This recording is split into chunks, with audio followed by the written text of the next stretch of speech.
You're listening to Politics Within Reason, the official podcast of the Party of Reason and Progress. Show the world you care about progress. Go ahead, give us a like or a share. And if you want to learn more or support your purpose, visit partyofreasonandprogress.org. Welcome to Politics Within Reason. I'm your host, Mike Hamm. On the pod with us is Derrick Crowe. Derrick is running in Texas to take Lamar Smith's old seat. Now, Derrick, you must have scared Lamar Smith pretty bad because he just decided to retire and not run again. And so, welcome, Derrick. Thank you. And yeah, I think it was a combination of not wanting to run a bruiser of a campaign at the end of his career, and also groups like Indivisible, who had made his life kind of hell for the last 6 months. I think he just looked in the mirror and thought, I could do this, or I could go play with my grandkids. And he made the right choice. Yeah, I think he made a good choice. And a lot of Republicans in the House are making the same choice. They're deciding this is not going to be a good year to run. And that's really opening up a lot of opportunities for people like you. Right. I mean, there's been this progressive wave building, and until last week, it had kind of been all in theory. You know, we'd been saying there was going to be this big backlash against the policies that the president and his enablers in Congress are pushing.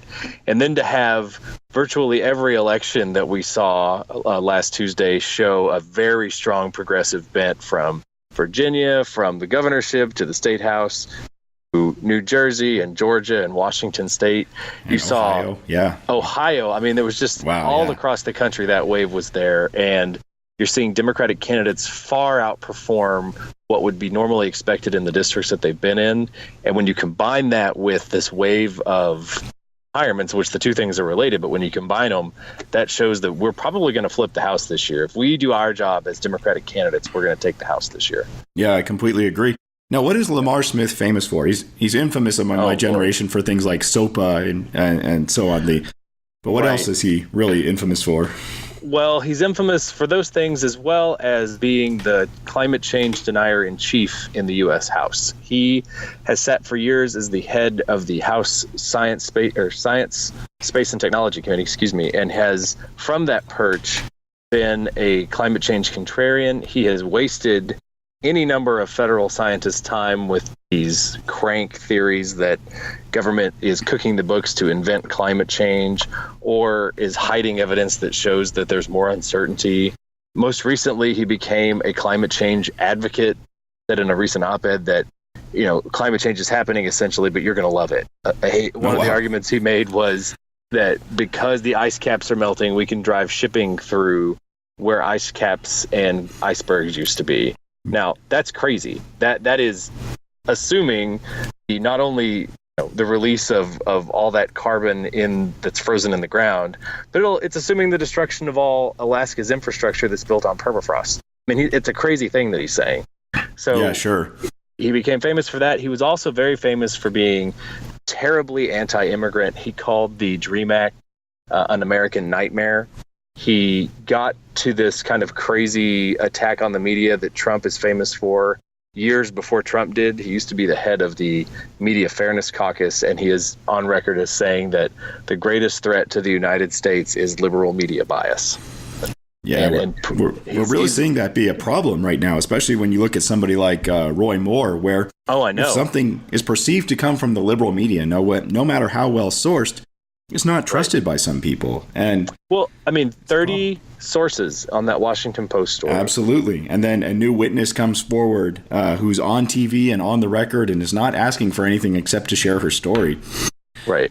And there's still doubt. And we really are facing a problem that, as you say, people like Lamar Smith started some time ago, long before Trump. And the Russians and others have taken great advantage of that. Right. And I think the real problem is that the tribalism in this country has gotten so intense that, there's that phenomenon where you get kind of rewarded by your brain for ignoring conflicting information that threatens a worldview. Right. But, when you combine that with just the intense tribalism of American politics right now and the silos that get created, social media and other phenomenon, like you just end up with folks who are going to support their team no matter what that team does. That's the only thing that explains Roy Moore. It's the only thing that explains Trump, that there are folks in this country, a very hardcore set, that cannot be persuaded by fact. And so this raises a question, right? Yeah. How are you going to break through? You're going to be running to try and flip a red district, right? So what is your strategy here? Well, our strategy is to recognize that fact and run a race on very strong, outspoken, unapologetic progressive values, excite our base, and turn our base out. Yeah, that makes sense. We've had a really strong problem in Texas where the assumption from the folks who are the kingmakers in these races, like the National Democratic establishment, they think when they see a state like Texas that we need to be running centrist or Republican-like candidates.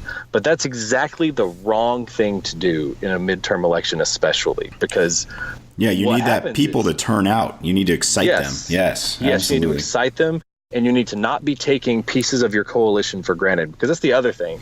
People think about and talk about this thing like it's only issues, but all of those issues have communities of people attached to them that need our support. And every step you take towards the right on their issues, you're stepping over the real lives of people that are building your coalition and providing the muscle that helps win elections. And, I tell a story or an analogy when I talk about this. Imagine that you're a person that's been out in Fredericksburg, Texas, which is a pretty red district, or a pretty red part of the district, and you've been loudly and stridently defending the truth and defending progressive values no matter who comes at you in your town. Right. And now imagine that a politician who represents a much larger geographic area rides in and says, yeah, but you need to cool it a little bit. Comes in to talk to a large crowd. Yeah. Now you've just cut those people off at the knees and they're never going to come out for you again. Yeah, and this is the phenomenon. You sold them out. Right, this is the phenomena Trump won under, right? He came out and very loudly and unapologetically was the things that these people have been saying for a long time. And they showed up for him. And I think you're right. And we saw that in Virginia, right? The people who won, they weren't trying to pretend they were Republicans at all. Right. They were very progressive. One was a socialist that beat the ex-Speaker of the House. I mean, these folks understand that people are tired of being taken for granted by the National Party. This assumption that, we can just take for granted basically the entire progressive movement, because what are they going to do? Vote for the Republicans? Right. They're responsible for the ever-shrinking margins and the shrinking geographic representation of the Democratic Party. There are populist messages that you can take into areas where Democrats have retreated from, that you don't have to be a whit less progressive to make real progress in those areas. And the only reason that the National Party doesn't know about it is that they're scared to go in there and talk to people to find out what they are. Yeah, that's right. If you go into a rural district, say, I want to bring broadband to your area, people are going to pay attention to you. And because the Democratic Party hasn't paid attention in the last several cycles to those areas, we've just consistently lost it and have lost the on-the-ground intelligence to find out what the issues are that we could be using to win back those areas. Yeah, you're saying something that really resonates. And we interviewed Dana Steele, who's running in, I think, Texas 36, and she's trying to flip a district down by Houston. And there were no Democrats even contesting it in 2016. And like you say, you just don't have that intelligence there. Right. She may not win, but you're going to at least have people saying, we actually care about you. This party actually cares about you, and we are trying to do things better. And and imagine though, if this Donna Brazile book has a lot of controversial stuff in it, and that folks have been all up in arms about. One of the things that shouldn't be controversial is the idea that she raises about the reverse coattails effect. Absolutely. That if folks are on the ground organizing in districts, even if they're districts where they haven't traditionally been winners, it makes it easier for the statewide and national candidate to win, because you're turning out votes that count in those statewide elections. We've got a Senate candidate that is exciting everyone and barnstorming the entire state. Beto O'Rourke. Yeah, and he's great. He has really caught fire, and he needs candidates everywhere working very hard to turn out their own races, because it's going to help him.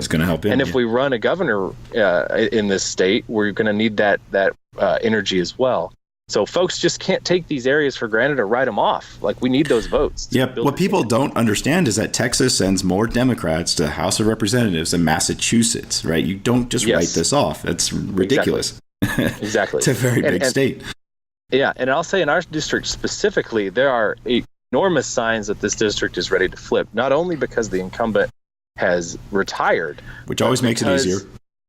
Right. It makes it a lot easier. So it changes the whole dynamic of the race. But even if that weren't true, Romney got 60% in this district. Trump only got 52. 7 of the 10 counties have been trending Democratic. And we've seen enormous population growth along the I-35 corridor that connects Austin and San Antonio. Yeah. Some of the fastest growing communities in the country are in that corridor. I used to live in San Marcos, and it's unreal just how quickly that's grown. Yeah, that's one of them. And a lot of those voters are progressive. Yep. And a lot of those They're voters educated. have not been registered. And if you don't go in there and run a vigorous race, you don't know what the electorate's going to be like. And our assumption is, and it's turning out to be correct, that those folks have been priced out of places like Austin that are typically very progressive, or they're from places like California moving here to take advantage of the booming economy in this district. And if you organize those votes and excite them with a progressive candidate, you can flip this district. Yeah. And so if we combine that with the wave that's happening, I think our chances are very strong. It's going to be an uphill battle the whole time, but I think we're going to win. And one of those issues that you're running on that I'm really interested in is Medicare for All. I was curious to know how you thought of implementing that. Well, I mean, there's been some debate about whether or not do it all at once or like what the phase-in is. But, this is one of those areas where you're going to face resistance no matter how quickly or how slowly you do it. Yep. And you should just pass the law and require it to be implemented within 5 years. That seems like, the longer you give folks to implement it, the more likely it is that the private insurance companies are going to blow it up. And if you don't put a vigorous deadline on it and have a Congress that's there to do proper oversight of the agencies, right, then the private insurance companies will blow this up. So how do you keep Democrats from running away from it? One of the weird things to me was that after they passed Obamacare, Democrats couldn't basically run away from it fast enough. And that was a real mistake. That was very strange, yeah. I mean, you're going to get punished for it anyways. You may as well own it, and you may as well do what Trump does, which is brag every day about how awesome it is, right? It was weird that we didn't do that. I think part of the problem was that there was some ambiguity among even the base about, the role that private companies were still playing in healthcare. And I think there was a lot of that was, like the Rahm Emanuel wing of the party really didn't want, there to be a single payer option on the table. Mm-hmm. But in addition to that, Democrats are notorious for thinking that when things get tough, we need to chase Republican votes. And that's just never going to happen. And if they would if they would approach politics from a realistic adult perspective and just realize that they're never going to be your friends in the Republican leadership, and just know that we have to beat them. That's the orientation we need to bring to it. Yeah, and I think the point is they may not agree with you, but they can respect you for standing up for things. And that's what we're hearing a lot this time, too, is that if you're kind of spineless and wishy-washy and you're like, oh, I passed Obamacare and I'm sorry, then why did you do it? Why don't you just stand up and say, this is better. This is way better. We're saving money. More people are covered. Look, even if people are ambiguous about the outcomes and the implementation of the system, in this district alone, there are 54,000 people who now have health insurance that didn't have it before. But there are still 83,000 that still don't have it. And we should be trying to add those 83,000 to the 54,000, either through Medicare for All or some other single payer solution. And that is a winning message. If you talk to people about taking away the burden on a small business of providing insurance for its employers and taking away the advantage that kind of system inherently gives to big box competitors, you're talking about a small business friendly solution. And you're also talking about a solution that takes off the table this idea that we're going to have medical bankruptcies in this country. Yeah, it's pretty crazy that businesses that are not in the healthcare business have to care about it, right? I mean, that really is a bit insane. It's just unreal. So I've started and run a small business and sold it, and we never got big enough to trigger the Obamacare requirements on the employer. Right. But if we had ever approached that size, that would have had to have been a concern from a financial standpoint, especially as a new business in the time period when most new businesses fail. You've got to reckon to the fact of, are we going to grow and provide the services and compete with these big box competitors and trigger that requirement, or are we going to stay small and never be able to achieve the scale that would make us competitive with those big box competitors? Yeah, sure. And that was a very legitimate criticism of Obamacare, and again, a very good reason to just go Medicare for all, and you could have supplemental insurance. Other nations do that. That's not odd. Right, but you shouldn't be going bankrupt if you trip and fall in your home. You know what I mean? Like that house should not be taken away from you because you got sick. Or you have a parent with Alzheimer's or something like that. Right. You know, there's some really crazy things out there that can just quickly bankrupt you or your family. And, right. You know, I've got a friend right now whose husband has lung cancer, right? And it's just, you know, it's crazy. Just out of nowhere. Right. Wasn't a smoker, just... Right. And we shouldn't be saying as a society that there are people, because they have had success in life, have more of a right not to suffer than other people. That is inherently, you know, the right likes to talk about whether or not we're a Christian nation or not. That is an inherently anti-Christian message, and it's an inherently anti-moral message. Like, if you're going to say that poor people deserve to suffer because they are poor, I don't know what kind of morality that is. And Democrats should not run away from talking like that. I agree. Yeah, that is one major failing of the Democratic Party, is that we don't really try to bring morality into the argument. And I think we can. Right. Like you say, it's very obvious. Right. I mean, the other side does it. And this idea that we only ever have to talk about things in terms of dollars and cents, I think, handicaps. Yeah, I think the Democrats have really honed the financial message perfectly. If there's some kind of an economic downturn, people want Democrats. And then when the economy's doing well, we end up sort of turning to more moralistic questions. And the Republicans have been able to own that, whether you agree with it or not. I think they've done a really good job of that. And it's sort of strange. And so along those lines, right, I guarantee you're going to be attacked for sanctuary cities, right? Whether there are sanctuary cities or not.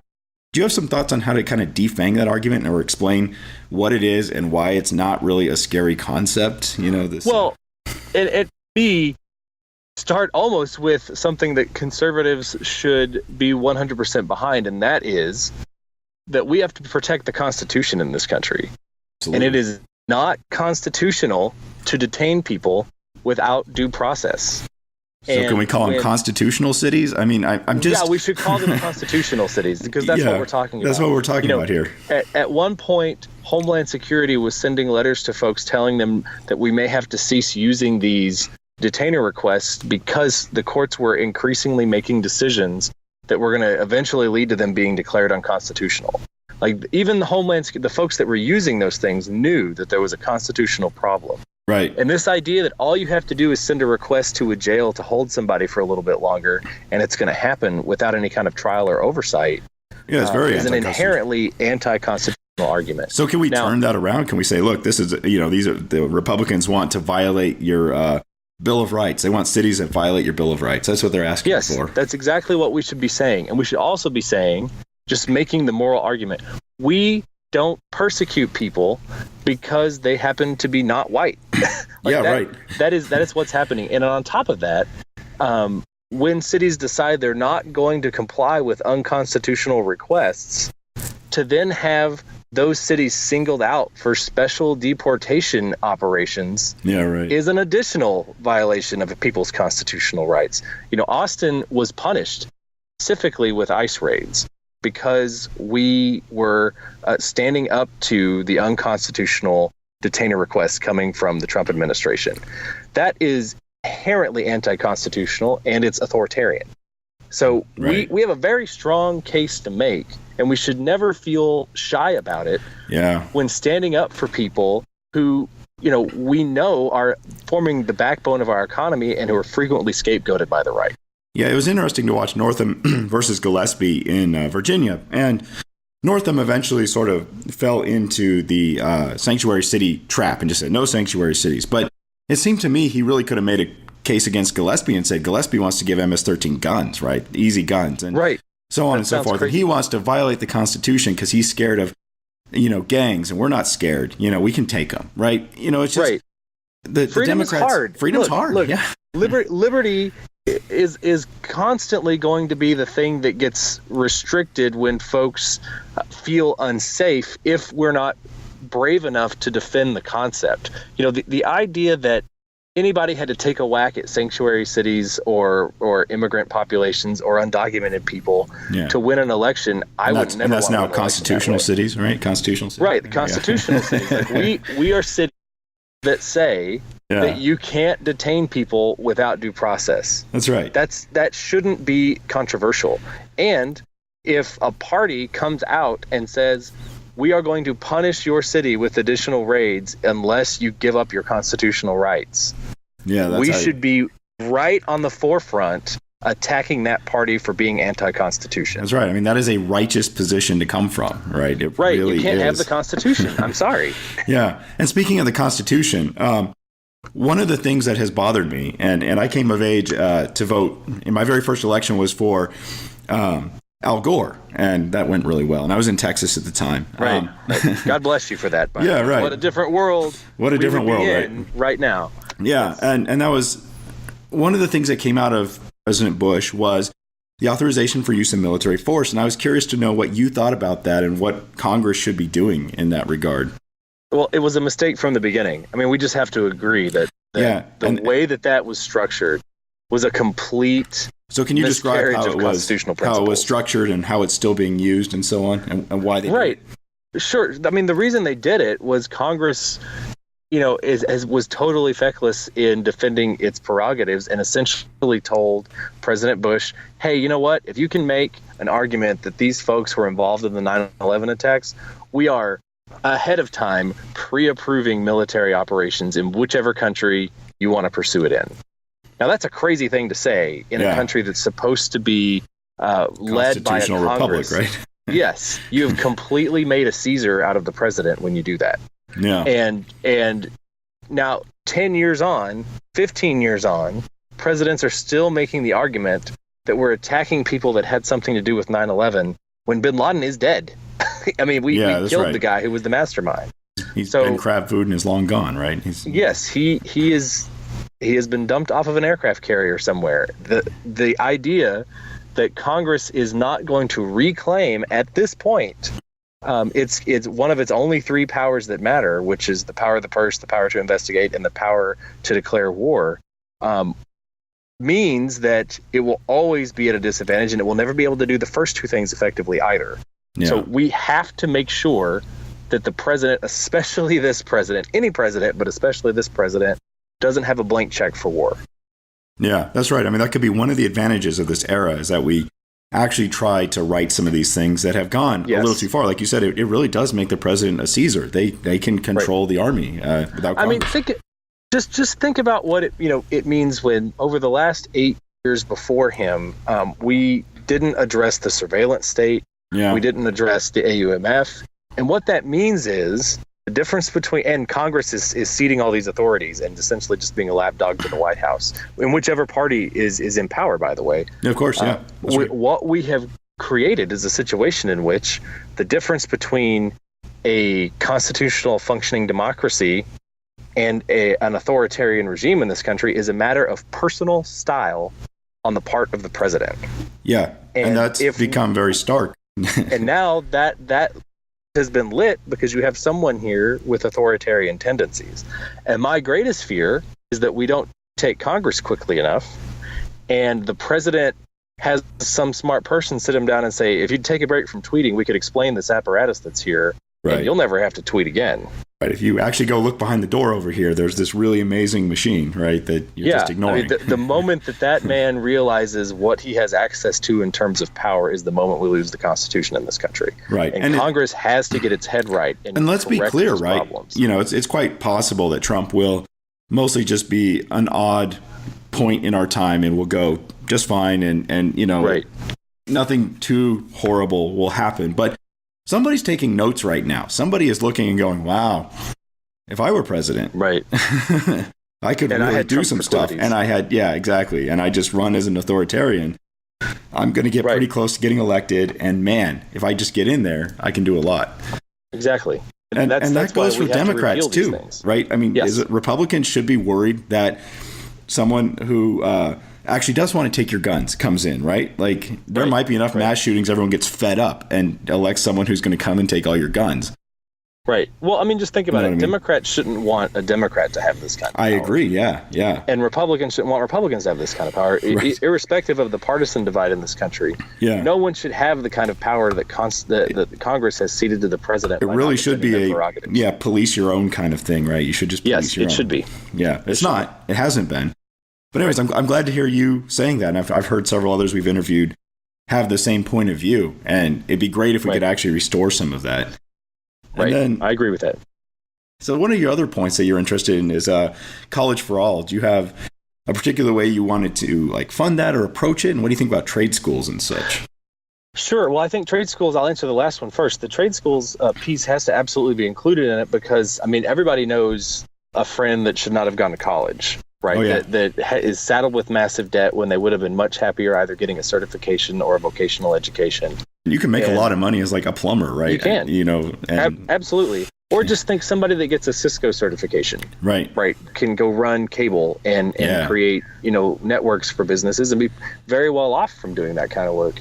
But, problem in this country is not that the rich don't have enough money. It's that the people who are on the bottom are leaving whatever educational system they're in, already loaded up with debt, and then they don't make enough money. And that is true across the board. So one of the major sources of that pain is college debt and the fact that kids are graduating college, adults are graduating college with essentially a mortgage before they even own property. Yeah, my student loan payments are more than my first house payment was. Right. Yeah, I mean, it's out of control. So, the idea that we need college for all would remedy not only that, but it would take off some of the pressure from these voters that are voting for people like Donald Trump because they're in such economic pain. The way you pay for it, Senator Sanders suggested this, and I agree with him, that we should be taxing these high-speed, risky financial transactions like a fraction of a percent every time, and use that to not only discourage those risky financial behaviors, but to fund prosperity for folks and to stop those folks from becoming debt interest sources for those same Wall Street firms.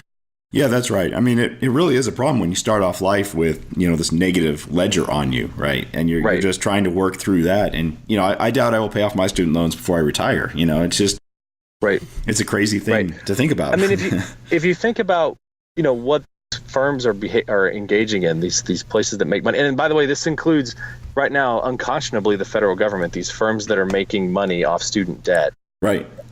They are essentially engaged in rent-seeking behavior, trying to extract a rent from you for even participating in the economy, period. Yeah. Before you've rented one, retail space, before you've started one business, they've got you on the hook for interest payments just to participate in the economy. Yeah. And that is toxic to what conservatives say they want, which is a functioning, efficient market. Equal opportunity for all, right? Like the concept is not equal outcomes, but equal opportunity. And you need people to be able to compete against bigger firms. You need people to be able to start small businesses. You need people to be able to be free from big box competitors rigging the rules in their favor by buying off politicians. And all of that requires a new orientation that our party needs to take on, which is a populist, progressive orientation that takes these sources of unfair advantage away from these monopolies and these oligopolies and allows people to really participate in what we used to call the American dream. So that means things like college for all, Medicare for all, raising the minimum wage, creating situations where, as opposed to today, you don't have to work at a big firm and essentially pay someone else's big salary. You can compete fairly in a marketplace and not go bankrupt if you trip and fall while you're moving a box around in your store. Right. Yeah, I feel like as automation gets more and more advanced, this is going to be really necessary to let people be agile, right? To really adapt and start new things and take advantage of new technologies for them, for their wealth. Right. Absolutely. I was really happy to see on your website that automation is one of those things that you're thinking about, right? We don't know yet what it looks like, but it's coming in a big way. Right. I mean, look, I come originally from a very small town, and the small town economy that I was in, there's an oil and gas component, but there's also a big farming component. And if you think about what happens when a self-driving car hits the road, for example, that's not just a self-driving car that represents. That represents delivery trucks, forklifts, combines, tractors. Yeah. You can take the entire farm economy off the table at that point, human job opportunities. And if we don't get ahead of that and start thinking about what things like a universal basic income or a robotics tax or something like that are going to look like, we are going to be in a situation where half of the jobs go away in the next 20 years. Yeah, Like, I that's couldn't no agree joke. more. That is a huge concern of mine. I've got kids, right? And I'm kind of like, wow, what are you Right. guys going to do?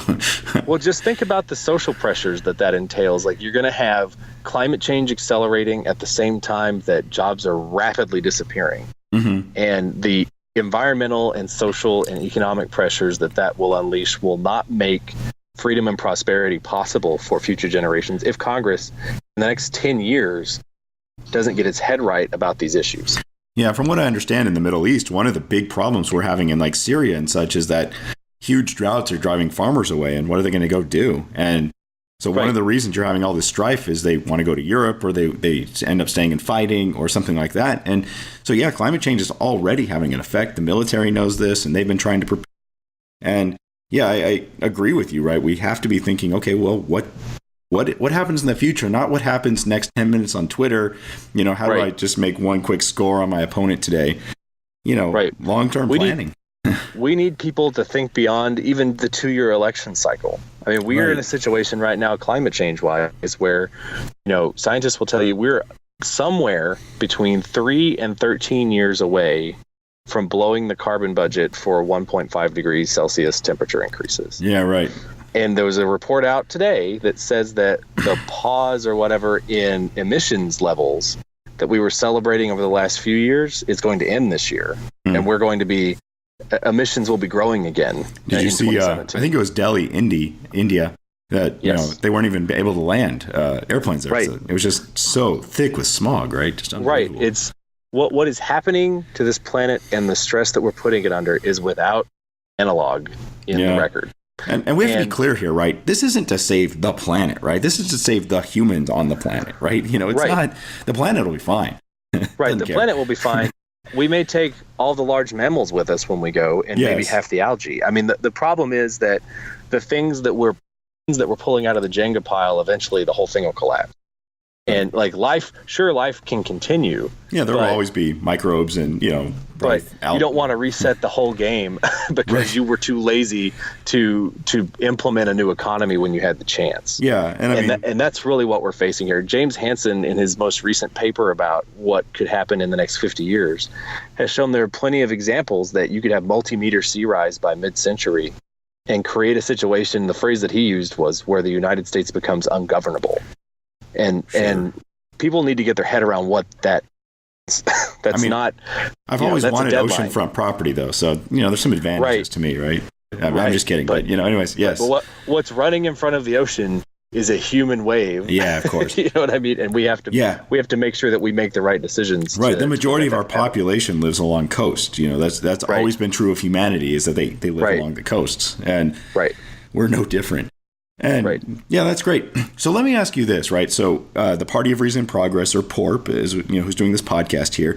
And the question is, how can we help candidates like you? What is it that we can do? We're a 527, we're unaffiliated, so we can actually coordinate with campaigns, we can endorse, we can help raise money and so on and so forth. But what do you need? What helps you win? Well, what helps us win are a couple of things. Like said, we need financial donations. Unfortunately, that's huge. The other thing is just getting the word out and talking about our campaign to your friends and family and on social media. I mean, that seems like a cliche, but it's absolutely true. I mean, slacktivism works, right? Slacktivism. It does. It really helps get our name out. That's right. If folks are in the area, I would strongly encourage them to sign up to volunteer with us. Just go to electcrowe.com/join. And there's a form where you can sign up for what kind of volunteering and activism you want to do. And if you'll do that, we have regular volunteer opportunities in the district. We run multiple block walks a month. We're doing at least one a week, but we're in a situation now we're doing several a week. We're doing phone banks. We can set you up to do a virtual phone bank from wherever you are. The virtual phone bank is really powerful. If you believe in what you're hearing on the show and on our site, we can set you up to do a phone bank from wherever you are in the country. And doing that helps reach voters and multiply our reach exponentially. That's right. It's going to be turnout. That's what we saw in Virginia. It is. Exactly. If you want to get somebody like Derrick Crowe elected to replace the biggest climate change denier in the House, this is what you have to do, right? You have to spend some money. You have to spend some time, or at minimum, just share his page on Facebook, right? Or Twitter. Please do that. Because that's the thing. Like politics, the sad truth is, it's not sad, it's just the reality. That politics is more about more than about just positions on issues. It's about giving your time and your resources, because candidates like myself who aren't taking corporate PAC money require folks who believe in us to volunteer and to give the money, so that when we go out to face these giants, that we have resources that can counter that on the ground. That's right. I mean, if you really care about politics, you do have a civic responsibility to be involved. And that doesn't mean you have to run, but you do have to participate in some way. And, in the past, I was kind of happy to stand back, but, not anymore. I'm trying to, find ways to do it. And this podcast is one, to try and get people like you in the news and so forth. But anyway, so thank you so much for your time, Derrick. Where is the best place for people to find you? Well, we got lucky. Apparently, no one else named Crowe was running for office that spells it like I do. So you can go to electcrowe, CROWE.com. And Elect Crowe is also our handle on Twitter, Facebook, and Instagram. So you can find us at all those places. Well, thank you so much, Derrick. This has been Politics Within Reason, which is presented by the Party of Reason and Progress, a 5-7 political organization. We'll talk to you next time. Thanks. Hey, Nation. Thanks for tuning in. Don't forget to give us a like, share, or a comment. If you like what Corp is doing and what you hear, why not consider becoming a supporting member? Help us do more. Join today at partyofreasonandprogress.org. The Party of Reason and Progress is a registered IRS 527 organization. Contributions made to Corp or other IRS 527 organizations are not tax deductible. Politics Within Reason is the official podcast of the Party of Reason and Progress.